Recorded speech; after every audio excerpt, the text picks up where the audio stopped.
GED Science, how to understand conservation of energy. Imagine watching a roller coaster climb to the top of a hill. As it reaches the highest point, it has the most potential energy.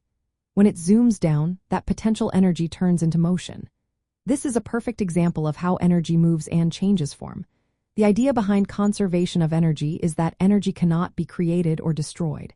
It can only change from one type to another. No matter what happens, the total amount of energy in a closed system stays the same over time. Let's start with the basics. Energy comes in different forms. Kinetic energy is the energy of movement. For example, a ball rolling down a hill has kinetic energy. Potential energy is stored energy based on an object's position or condition. Think of a book sitting on a shelf or water behind a dam. These are stored energies waiting to be used. Other types include heat energy, electrical energy, chemical energy like in food or batteries, light energy, and nuclear energy. Energy can change from one form to another. When you lift a ball, you give it potential energy.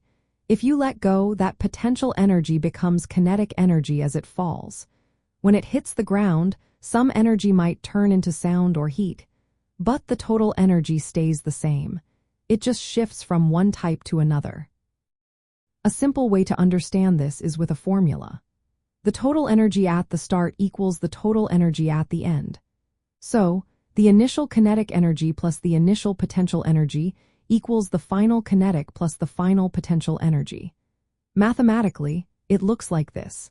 Kinetic energy at the start plus potential energy at the start equals kinetic energy at the end plus potential energy at the end. You can calculate potential energy with the formula: mass times gravity times height. Kinetic energy is calculated as half the mass times velocity squared. These formulas help solve real problems, like figuring out how fast a swing moves or how high a ball will go after bouncing. Understanding conservation of energy helps explain everyday things. For example, why a roller coaster slows down at the top of a hill or speeds up going down. It also helps us see how energy moves in machines and appliances. When you turn on a light, electrical energy becomes light and heat. When you cook food, chemical energy turns into heat. It's also good to know that energy efficiency and energy conservation are different. Efficiency is about how well a machine uses energy. Conservation in daily life means saving energy by turning off unused lights or unplugging devices. This helps save resources and money.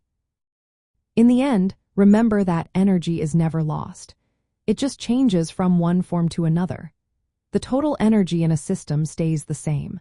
Practice with examples like a swinging pendulum or a moving car.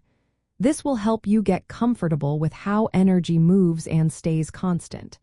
That's the key to understanding conservation of energy in physical science.